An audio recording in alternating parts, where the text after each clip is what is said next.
안녕하세요. 오늘은 정치 과정에 대해서 학습해 보도록 하겠습니다.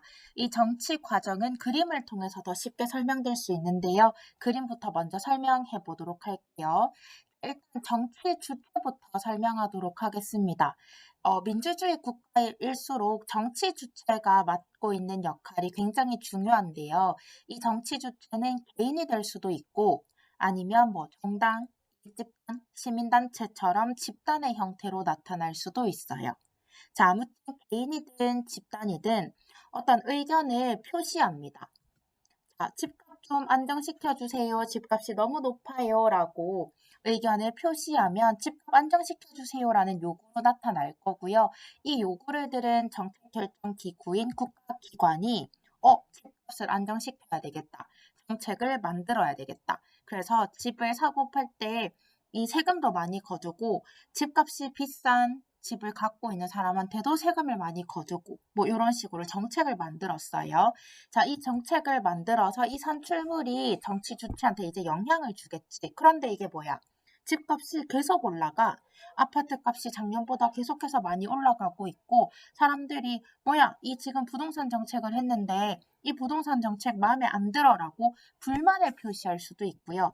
아니야, 나는 이 부동산 정책 마음에 들어라고 지지의 의견을 표시할 수도 있어요. 그러니까 이런 정책이 나온 거에 대해서 이 정치 주체들은 영향을 받고 이 정책에 대해서 평가해서 의견을 다시 한번 보냅니다. 그러면 이 의견을 받은 국가기관은 다시 수정된 정책을 만들겠죠.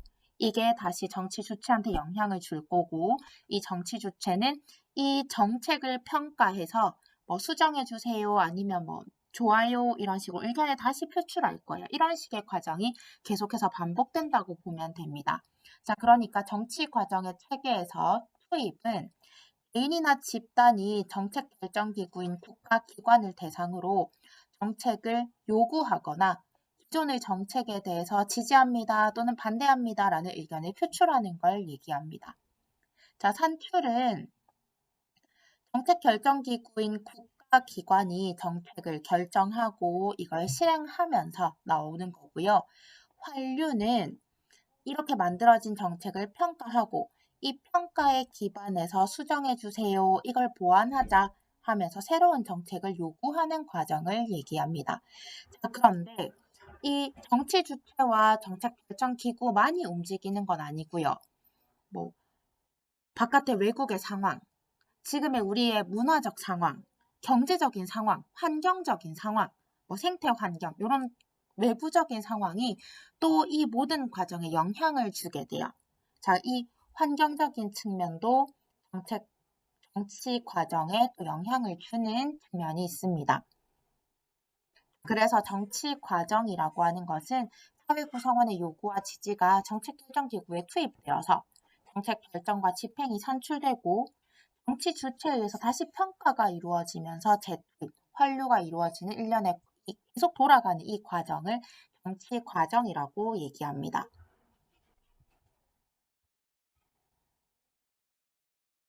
우리는 민주적인 정치 과정에 대해서 더 잘 알고 이걸 추구해야 하잖아요.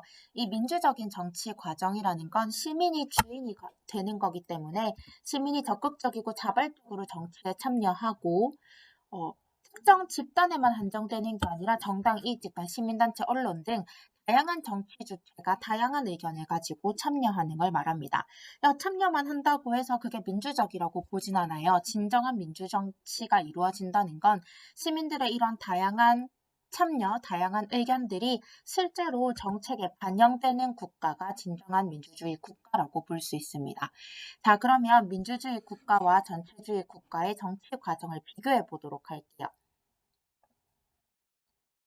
자, 민주주의 국가는 국민이 주인입니다. 시민들이 주인, 다수가 권력을 잡고 있는 걸 말해요.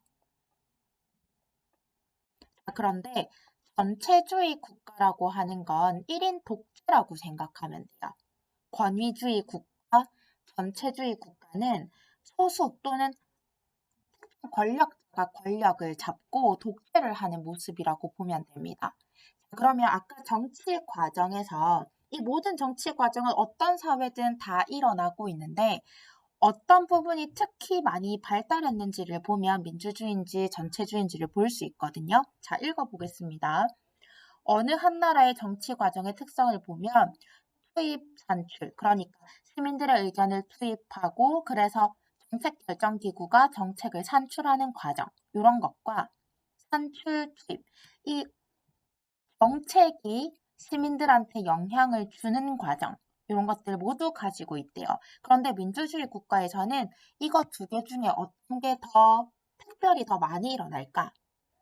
그렇지. 시민들의 의견을 반영하는 게 더 많이 일어나겠지. 그래서 투입해서 산출이 이루어지는 이 과정이 제일 많이 일어나고요.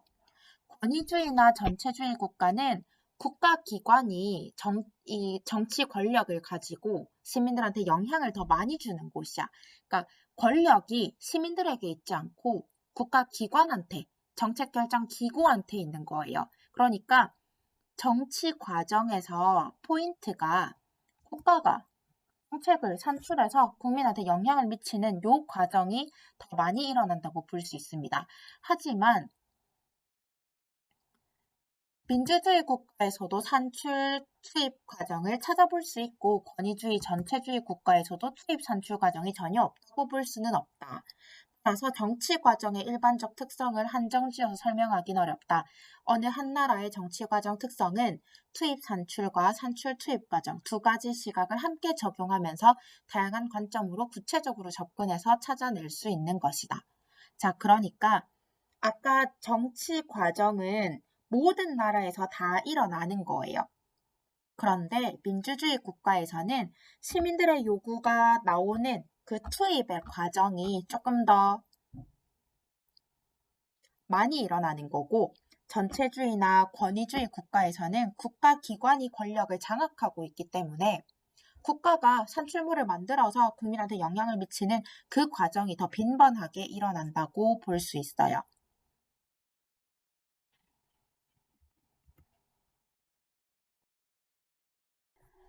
우리나라는 민주주의 국가이기 때문에 시민들이 정치에 참여하는 것이 굉장히 중요합니다. 직접 민주주의를 하면 가장 좋겠지만 영토가 커지고 인구가 많아지고 사회가 복잡해진 이 상황에서는 모든 시민들이 자신의 생업을 접고 정치에 참여하는 게 사실상 불가능해요. 그래서 우리는 우리를 대신해서 직업적으로 정치를 담당할 대표들을 뽑았죠. 행정부에서는 대통령, 입법부에서는 국회의원들, 이런 사람들을 뽑아서 그 사람들이 직업적으로 정치를 담당하고 있습니다. 하지만 그렇다고 해서 그 대표들이 제대로 일을 하는지 안 하는지를 제대로 보지 않는다면 시민들의 의견과는 다른 정책들이 만들어지고 그런 정치인들의 사리사욕에 부합하는 정책들이 만들어지겠죠. 자, 그래서 민주주의 국가에서는 시민들의 정치 참여가 굉장히 중요합니다. 자, 일단 그 정치 참여가 중요한 이유를 괄호 2번에서 하나씩 한번 살펴보도록 할게요. 첫 번째, 이 정치 참여를 통해서 국가기관이 결정한 정책에 대한 정당성을 부여할 수 있습니다. 국가기관이 정책을 만들었을 때 이 정책이 바람직한지 아닌지에 대한 판단은 이게 국민들의 의견인지가 크게 작용합니다. 이거 국민들이 원한다. 국민들이 지금 부동산 가격을 안정시키는 걸 원하고 국민들이 지금 고등학교까지의 무상급식이 바람직하다고 생각한다. 이렇게 국민들의 의견이다. 그래서 이 정책이 만들어졌다라는 것 자체가 정당성을 부여받습니다. 왜냐하면 우리는 민주국가이기 때문에.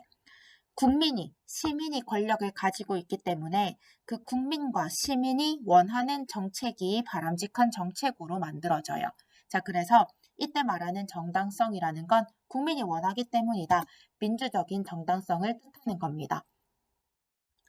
우리나라의 주인인 국민이, 시민이 원하는 거다. 그것에서 정당성이 나온다고 보는 거죠. 자, 두 번째. 시민들의 정치 참여를 통해서 정치 권력에 대해서 감시와 통제를 하고 이를 통해 정치 권력이 자신의 권력을 악용하는 것을 방지할 수 있어요. 그리고 정치 참여를 통해서 우리들의 요구가 실제로 정책으로 만들어지고 그게 대한민국의 삶을 나아지게 만든다면 정치적 효능감이라는 걸 높일 수 있게 돼요. 정치적 효능감이라는 건 내가 참여하니까 되네? 근데 이런 마음은 일단 내가 참여해봐야 알 수 있는 거잖아. 그러니까 정치적 효능감을 높이는 것은 일단 시민들이 참여를 해봐야 하는 거예요. 시민들이 참여를 하고 그만큼 시민들의 참여가 정말 힘을 가질 때 국가 권력이, 정치 권력이 시민의 눈치를 보게 되고, 그러니까 국가 권력이 자기들의 사리사욕을 채우기 위한 정책을 만들지 않고 정말 국민이 원하는 공익적인 정책을 만들게 되면 내가 정치 참여하니까 저만큼 영향을 미칠 수 있게 되네. 정치적인 효능감이 높아지게 되고 이를 통해서 적극적인 정치 참여 문화가 만들어질 수 있습니다. 4번, 공익에 대한 시민들의 관심을 높일 수 있습니다. 정치에 참여하는 과정에서 나만 생각하는 것이 아니라 다른 사람의 의견을 들어보게 되고 우리 공동체가 지향해야 되는 점에 대해서 생각해 보면서 공익에 대해서 관심을 가지게 되고 시민들이 더 올바른 시민의 덕성을 가지게 될 겁니다. 5번째, 대의 민주주의의 한계를 보완한다. 그러니까 대표들이 시민들의 의견을 제대로 반영하지 못하고 자신의 욕심만 차리고 그런 것들을 우리들의 참여를 통해서 보완할 수 있는 겁니다. 그래서 국민의 주권을 이렇게 실현할 수 있다는 것. 이렇게 정치 참여를 하는 방법에 대해서 이제 설명할 건데요. 이 정치 참여 유형은 개별적으로 참여할 수도 있고 집단을 이루어서 정치에 참여할 수도 있습니다. 개별적인 정치 참여 중에 가장 기본은 선거라고 볼 수 있죠. 내년에 대선이 이루어질 건데요. 이 선거는 대표자를 선출하는 걸 말합니다. 그래서 후보자에게 투표함으로써 내가 정치에 참여할 수도 있죠. 그래서 후보자 공약에 대해서 지지 또는 반대 의견을 선거를 통해서 표시할 수 있고요. 내가 후보자를 뽑는 것뿐만 아니라 내가 공직선거에 출마하는 것도 개인적인 측면에서 정치에 참여하는 모습이라고 볼 수 있습니다. 그것 말고도 언론사를 통해서 내 의견을 표현하는 독자 투고도 있고요. 청원, 국가기관에 민원 넣는 것. 이것도 정치 참여의 한 방법으로 볼 수 있어요. 내 의견을 표시하는 거니까. 자, 집단적인 정치 참여는 혼자 하는 게 아니라 여러 명이 무리지어서 참여하는 건데요. 그만큼 집단을 이루게 되면 더 힘을 가지게 되고 더 의견을 표시하기가 쉽겠죠. 그런 종류의 집단으로는 정당, 이익집단, 시민단체 이런 것들이 있고요. 이런 어떤 특정 집단을 이루지 않더라도 집회를 통해서도 여러 사람이 공통의 의견을 표현할 수도 있습니다. 그래서 대학생들이 등록금을 낮춰주세요라는 집회를 열 수도 있고 아니면 세월호의 진상을 빨리 규명해 주세요라는 집회를 열 수도 있고 2017년에 있었던 박근혜 퇴진 시위도 이런 집회의 한 모습일 거고요. 그래서 우리나라는 이 촛불 집회가 민주주의 상을 받았을 만큼 되게 세계적으로도 주목을 받았던 것이기 때문에 이런 것들은 친숙할 거라고 생각됩니다. 자, 그런데 이제는 우리는 각종 인터넷이 발달하고 컴퓨터를 누구나 사용할 수 있기 때문에 이제 전자민주주의라는 것도 용어가 나왔는데요. 이제 내가 직접 정당에 가입하거나 뭐 시간에 쫓기면서 내가 이런 정치 참여를 하지 못한다 하더라도 가상 공간에서 내 의견을 자유롭게 게시하면서 내 의견을 표출할 수 있습니다. 그래서 우리나라 청와대에서는 국민청원이라는 게시판도 운영해서 국민들의 의견을 받고 그게 많이 공감을 받게 되면 국가 차원에서 이거에 대한 설명을 해주기도 하죠. 응답을 해주죠. 이래서 전자민주주의가 지금 발달하고 있습니다. 자, 가상 공간에서 의견을 자유롭게 게시할 수 있고요. 인터넷을 활용하고 있기 때문에 시간과 공간의 제약 없이 언제 어디서든 내가 의견을 표현할 수 있습니다. 내가 직장 근무를 하고 마치고 나서도 집에 가서 밤에 내가 의견을 달 수도 있고요. 내가 특정 공간, 뭐 의회나 청와대에 있지 않더라도 내가 내 방구석에서도 내 의견을 표현할 수 있는 그런 공간적인 제약도 완화되고 있죠. 그래서 정보통신 매체를 활용한 정치 참여의 영향력은 자꾸 증대되고 있고요.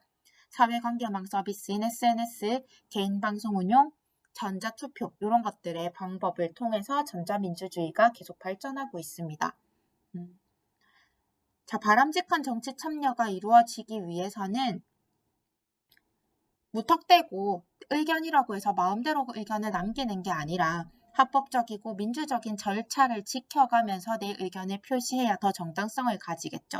그리고 내 의견만 주장하는 게 아니라 타인의 의견을 존중하고 배려하는 자세도 당연히 가져야 하고, 개인적 집단적 이기주의를 지양하고 사익과 공익을 조화시키기 위해서 다른 사람의 의견에 경청하는 자세도 중요합니다. 그리고 4번, 정치적 무관심이 발생하지 않도록 정치에 관심을 가지고 능동적으로 참여하면서 바라보는 자세도 바람직한 정치 참여 태도의 하나에 해당됩니다. 자, 그런데 현대 사회에서는 정치적 무관심이 굉장히 심해지고 있죠. 자, 이런 일들이 왜 발생하고 있는지를 한번 살펴보도록 할게요.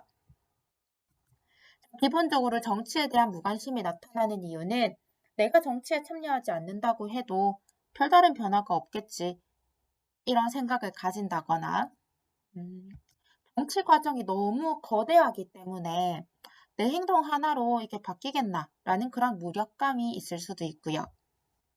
내가 참여하고 싶어도 정치를 모르겠어요. 지금 하고 있는 정책이 뭔지도 모르겠고, 국회가 뭔지도 모르겠고, 청와대가 뭔지도 모르겠고, 현대 정치기구가 너무 거대화되고 복잡하고 지금 사회에서 일어나는 일들이 너무 많으니까 나 이거 다 못 받아들이겠어 라는, 그렇게 그러니까 참여하고 싶어도 저는 잘 모르겠어요, 내가 다가가려고 해도 너무 알아야 할 게 많아요 라는 식으로 나타날 수도 있고요. 현대사회의 관료화는 뭐냐면, 관료화는 이 현대사회가 피라미드 형태라고 생각하면 돼요. 이 피라미드 형태에서 우리 보통의 개인들은 요 밑에 바닥에 있고요. 그래서 권한이 많이 없어. 대신 뭔가 의사결정 권한은 위 꼭대기에서 많이 일어나거든요. 피라미드의 꼭대기에서. 이렇게 피라미드 형태로 만들어지는 걸 관료화라고 부르고, 이러니까 사람들이 더 무력해지지. 내가 의견을 뭐 표시해도 어차피 반영되지 않는 걸, 어차피 윗대가리, 우두머리에서 다 결정되는 걸 하면서 사람들이 무력감을 느끼고, 뭔가 매뉴얼대로 해야만 하는 그런 답답함 속에서도 무력감을 느낄 수도 있어요. 그리고 정치에 대한 불신, 뭐 국회의원들이 싸우고 정치인들이 비리를 저지르고 대통령이 뭔가 잘못하고 그러면 내가 기껏 뽑아봤자 저렇게 잘못을 하구나. 내가 선거권을 행사해도 별다른 영향이 없구나. 이런 것에 대한 불신으로 정치 참여를 잘 하지 않는 경향도 있어요. 그런 여러 가지 복합적인 이유가 반영되어서 정치적 무관심이 나타난다고 볼 수 있습니다. 민주주의 국가에서 정치 권력이 갖는 정당성은 민주적 정당성이라 그랬어요. 그러니까 국민의 힘을 바탕으로 했을 때 그 권력이 진정으로 힘을 갖고 있는다는 걸 볼 수 있죠. 그래서 정치적 무관심이 그래서 무서운 거고, 국민의 참여가 적어지면 적어질수록 정치 권력은 그 정당성을 상실하고 정말 자기 사리사욕을 찾기 위해서 그렇게 막 나갈 수도 있어요. 그래서 정치 권력이 민주적인 국가에서 정치 권력의 정당성은 국민으로부터 나온다는 것, 국민들이 지지했을 때 그 정치 권력은 진정한 힘을 갖게 된다는 것, 요거 우리가 잘 기억하고 있어야 되고요. 그래서 민주적인 국가에서 이 정치 권력은 관계적인 속성이 있다고 봐요. 그러니까 권력을 행사하려는 지배자는 반드시 피지배자의 자발적인 복종과 사회적 승인, 이런 것들을 얻어야 하고요. 그래서 민주정치에서의 정치 권력은 국민의 동의와 지지에 의해서 만들어진다는 것. 그러면 이런 국민의 동의와 지지를 받기 위해서는 법과 제도의 근거에서 정당하게 권력을 행사해야 국민들도 그거에 대해서 지지를 할 거고, 그를 통해서 정치 권력이 정당성을 갖게 될 겁니다. 자, 그리고 아까 지금 현재 대의민주주의가 갖고 있는 한계를 보완하기 위해서 새롭게 등장한 전자민주주의에 대해서 얘기를 했었는데요. 이 전자민주주의는 지금 인터넷의 발달, 누구나 컴퓨터를 사용할 수 있는 능력을 갖추고 있는 이런 현대사회에서 전자민주주의가 대표가 가지고 있는 그런 한계를 보완하고, 시민들이 시간적, 공간적 제약을 넘어서서 자유롭게 자신의 의견을 표현할 수 있는, 정말 직접 민주주의를 어느 정도 실현할 수 있는 그런 장을 만드는 대안으로 지금 여겨지고 있어요. 그래서 국민의 대표들이 주권자인 국민의 이익을 대변하기보다 자신의 이익을 더 중시하거나 또는 대표의 전문성 부족으로 국민의 이익을 실질적으로 대변하지 못하는 등 여러 가지 부작용이 일어남에 따라 직접 민주주의를 실현하고 강화하기 위한 여러 가지 제도 및 대안들이 나타나고 있다. 이게 바로 전자민주주의고요. 그래서 전자민주주의는 대의민주주의의 한계를 극복하고 직접 민주주의의 실현 가능성을 지금 높이고 있습니다. 자, 그만큼 민주주의를 실현하는 데 있어서 이 인터넷 공간이 점점 더 발전하고 있는데 그만큼 우리가 잘 살펴보지 않으면 이 인터넷이라는 공간이 오히려 시민들을 해할 수 있는 가능성도 많이 가지고 있어요. 자, 그런 면을 한번 살펴보도록 할게요. 일단 인터넷상에서는 정보 조작이 가능합니다. 뭐 포토샵 몇 번 두드리고 뭐 이렇게 하면 사진 조작하는 것 또는 댓글 조작 이런 것들을 통해서 여론을 조작할 수도 있잖아요. 그래서 댓글 조작 부대 이런 것들을 만들어서 선거에 영향을 미치는 그런 집단이 잡히기도 했었고요. 그리고 익명성을 이용해서 사이버상의 인신공격, 사생활 침해가 나타날 수도 있다는 거.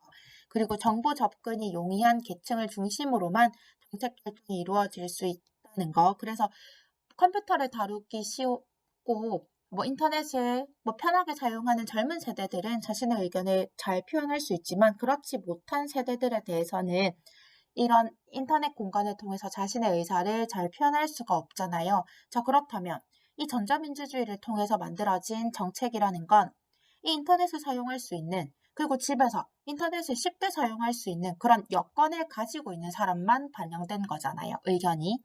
그래서 이 정책이 전자민주주의를 통해서 만들어진 정책이 누구를 대표하고 있는가? 정말 직접 민주주의를 진정으로 실현할 수 있는가? 모든 사람의 의견을 대표할 수 있는가? 이런 대표성의 문제가 발생할 수도 있습니다. 오늘은 정치 과정 전반에 대해서 살펴봤는데요. 이 정치 과정에서 특히 우리나라는 민주적인 국가를 추구하고 있는 국가이기 때문에 정치 권력의 정당성이 어디에서 나오는지, 그래서 정치 참여가 왜 중요한지, 그리고 이 지금 대의민주주의의 한계를 보완하기 위해서 나온 전자민주주의가 어떤 장단점을 가지고 있는지 이런 측면을 잘 정리해 두었으면 합니다. 수고하셨습니다.